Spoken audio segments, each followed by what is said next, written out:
Hello viewers, কেমন আছেন সবাই? সবাইকে স্বাগত জানাচ্ছি মিতুস কিচেনে। আর আজকে আমি নিয়ে এসেছি লাচ্ছা পরোটার রেসিপি। আমি এখানে খুবই সহজভাবে দেখানোর চেষ্টা করেছি। যাদের কাছে লাচ্ছা পরোটাটা বানানো অনেক কঠিন মনে হয়, আশা করছি আপনাদের কাছে ভিডিওটি অনেক কাজে আসবে। কথা না বাড়িয়ে মেন রেসিপিতে চলে যাই। প্রথমে আমি একটা বলে নিয়ে নিলাম 1 কাপ ময়দা, আর স্বাদ মতো লবণ, আর 1 চা চামচ চিনি। আমি এখানে 1 কাপ ময়দা দিয়ে দেখিয়েছি।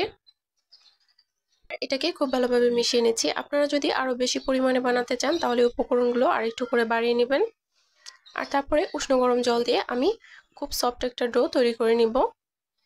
ডোটাকে খুব ভালোভাবে মথে নিতে হবে, আর তারপরে ভেজা এবং নিংড়ানো কাপড় দিয়ে ঢেকে রাখতে হবে। আমি ডোটাকে 15 মিনিটের জন্য রেস্টে রেখে দিব, দেখতেই পাচ্ছেন। আর এইদিকে আমি একটা বাটিতে নিয়ে নিলাম তেল। এখানে আমি 2 টেবিল চামচের মতো তেল নিয়েছি। আর 1 টেবিল চামচ দিয়ে দিলাম কর্নফ্লাওয়ার, আর দিয়ে দিব গাওয়া ঘি। এখানে ঘিয়ের পরিবর্তে আপনারা মেল্ট করা বাটারও দিতে পারেন। ঘিটা দিলে কিন্তু স্মেলটা অনেক ভালো আসে। এখন এই উপকরণগুলোকে আমি খুব ভালোভাবে মিশিয়ে নিব। ফিরে আসছি 15 মিনিট পর। 15 মিনিট পর কিন্তু ডোটা একেবারে রেডি হয়ে গেছে। এখন এই ডোটাকে আমি আরো কিছুক্ষণ মুথে নিব। আর তারপর আমি এখান থেকে লেচি কেটে নিব। আমি এখান থেকে 3টা লেচি কেটে নিয়েছি। আপনারা চাইলে কম বা বেশি করতে পারেন। লেচিগুলোকে খুব ভালোভাবে গোল শেপ দিয়ে নিতে হবে।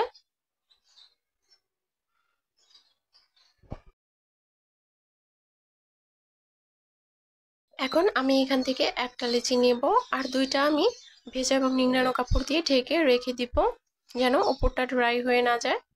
আর আমি এখানে কিছু ময়দা দিয়ে একটু বেলে নিচ্ছি। একটু লম্বা করে বেলতে হবে, যতটা পাতলা করা সম্ভব হয়। দেখতেই পাচ্ছেন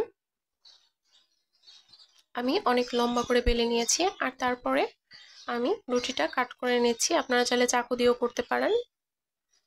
খুব চিকন চিকন করে কাটতে হবে, যতটা সম্ভব চিকন করা যায় ততটাই চিকন করতে হবে। একটু সময় লাগবে, কিন্তু কাটাটা যদি সুন্দর হয় তাহলে পরোটাটাও অনেক সুন্দর হবে।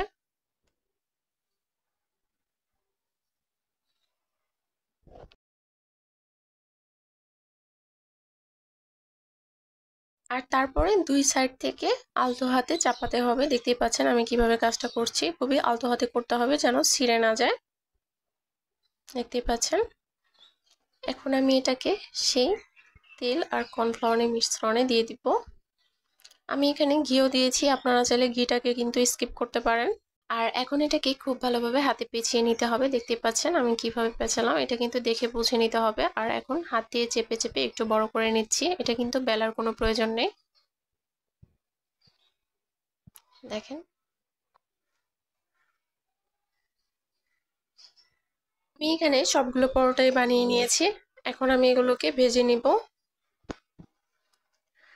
আর এর জন্য আমি একটা তাওয়াতে দিয়ে দিয়েছি তেল। তেলটা আমি খুব ভালোভাবে গরম করে তার উপর পরোটাটা দিয়ে দিলাম। আমি এটাকে উল্টে পাল্টে ভেজে নিব 4 মিনিটের মতো। আর চুলার আঁচটা কিন্তু মিডিয়াম লোতে ছিল।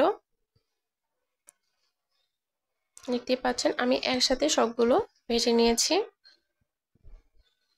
আর এখনই কিন্তু লেয়ারগুলো বোঝা যাচ্ছে, দেখেন কতটা সুন্দর হয়েছে। আর আমার ভিডিওগুলো যদি আপনাদের কাছে ভালো লেগে থাকে তাহলে অবশ্যই চ্যানেলটি সাবস্ক্রাইব করে দিবেন এবং অল নোটিফিকেশন অন করে দিবেন। আর আমার পরোটাগুলো কিন্তু ভাজা কমপ্লিট। আমি এখন নামিয়ে নিব।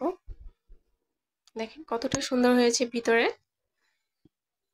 লেয়ারগুলো কিন্তু বোঝা যাচ্ছে।